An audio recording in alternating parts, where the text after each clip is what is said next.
ದಮು ಉಪಶಮೆ ಅನ್ನೋ ಧಾತು ಬಗ್ಗೆ, ಅದರ ನಿಜಂತ ಪ್ರಯೋಗಗಳ ಬಗ್ಗೆ ಇವತ್ತೊಂದಿಷ್ಟು ನಾವು ಅವಲೋಕನ ಮಾಡೋಣ. ಇದು ದಿವಾದಿಗಣದ ಧಾತು. ಕೌಮುದಿ ಧಾತು ಸಂಖ್ಯೆ 1203. ಪರಸ್ಮೈಪದಿ ಸಕರ್ಮಕ ಅಂತ ಇದನ್ನ ಪ್ರಯೋಗಿಸಿದ್ದಾರೆ. To be calm, to be pacified, to be quiet ಅಂತ ಹೀಗೆಲ್ಲ ಅರ್ಥ ಮಾಡಿದ್ದಾರೆ. ಅದಕ್ಕೆ ಹಿಂದಿಯಲ್ಲಿ ಶಾಂತಕರ್ಣ, ದಮನ್ಕರ್ಣ ಅಂತ ಹೀಗೆಲ್ಲ ಅರ್ಥ ಹೇಳಿದ್ದಾರೆ. ವಸ್ತುತಃ ಇದು ಅಕರ್ಮಕ ಧಾತು.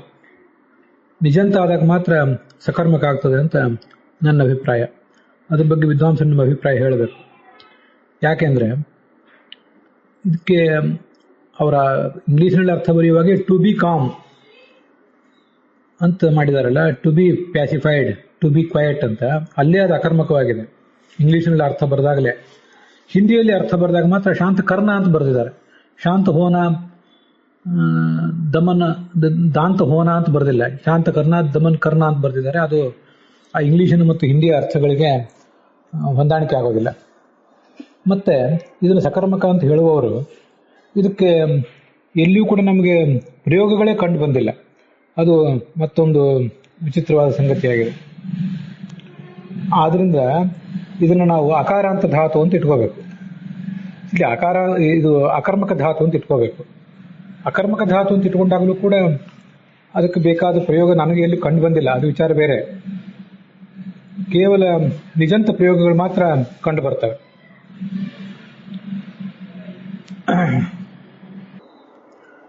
ಇದೇ ದಿವಾದಿಗಣದ ಶಮು ಉಪಶಮಿ ಧಾತು ಏನಿದೆ ಅದನ್ನು ಅಕರ್ಮಕ ಅಂತ ಕೊಟ್ಟಿದ್ದಾರೆ. ಅದು 1201ನೇ ಧಾತು.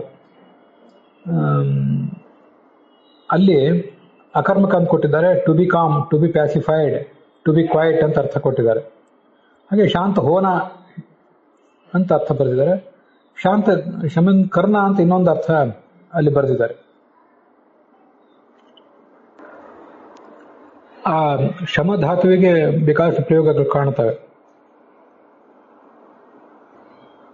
ರಘುವಂಶದಲ್ಲಿ ಶಶಾಮ ವೃಷ್ಟ್ಯಾಪಿ ವಿನಾದವಾಗ್ನಿ, ಕಾಡ್ಗಿಚ್ಚು ಶಾಂತವಾಯಿತು. ಶಶಾಮತೇನ ಕ್ಷಿತಿಪಾಲ ಲೋಕ, ರಾಜರಿಗೆಲ್ಲ ಸಮಾಧಾನ ಆಯಿತು ಅಂತ ಹೀಗೆಲ್ಲ ಅನೇಕ ಕಡೆ ಅದರ ಪ್ರಯೋಗಗಳು ಕಾಣ್ತವೆ.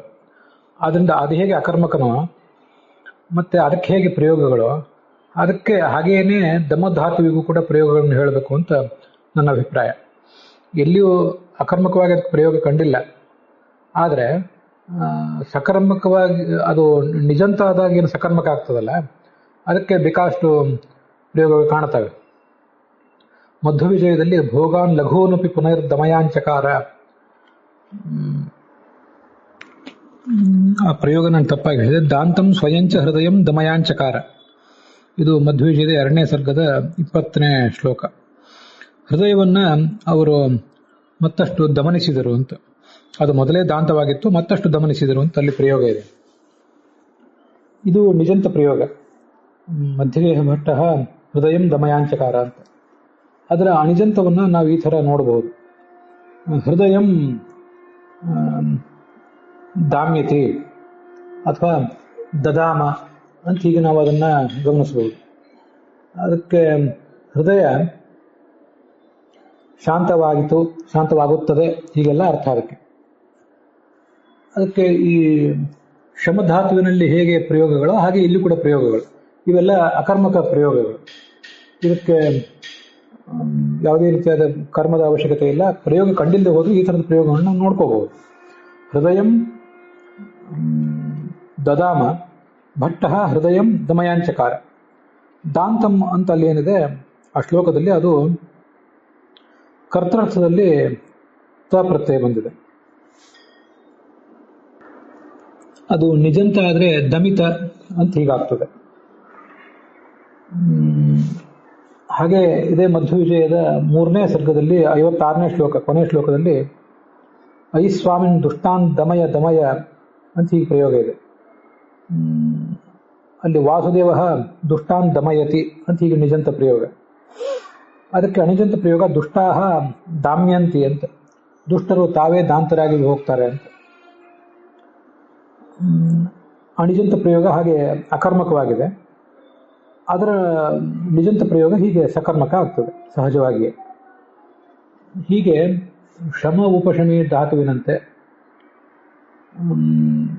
ಇದನ್ನು ಕೂಡ ಅಕರ್ಮಕ ಅಂತ ಪರಿಗಣನೆ ಮಾಡಿ ಪ್ರಯೋಗ ಇಲ್ಲದೆ ಹೋದರೂ ಕೂಡ ಹೀಗೆ ಪ್ರಯೋಗಕ್ಕೆ ತರಬೇಕು. ಕೋಪಃ ಶಾಮ್ಯತಿ, ಅಗ್ನಿ ಶಾಮ್ಯತಿ ಹೇಗೋ ಹಾಗೆ ಇಂದ್ರಿಯಾಣಿ ದಾಮ್ಯಂತಿ, ಹೃದಯಂ ದಾಮ್ಯತಿ, ಶತ್ರವಃ ದಾಮ್ಯಂತಿ ಅಂತ ಹೀಗೆ ಅದರ ಪ್ರಯೋಗಗಳನ್ನು ನಾವು ತಿಳ್ಕೊಳ್ಬಹುದು. ಇದ್ರ ಬಗ್ಗೆ ವಿದ್ವಾಂಸರು ತಮ್ಮ ಅಭಿಪ್ರಾಯ ಹೇಳಬೇಕು.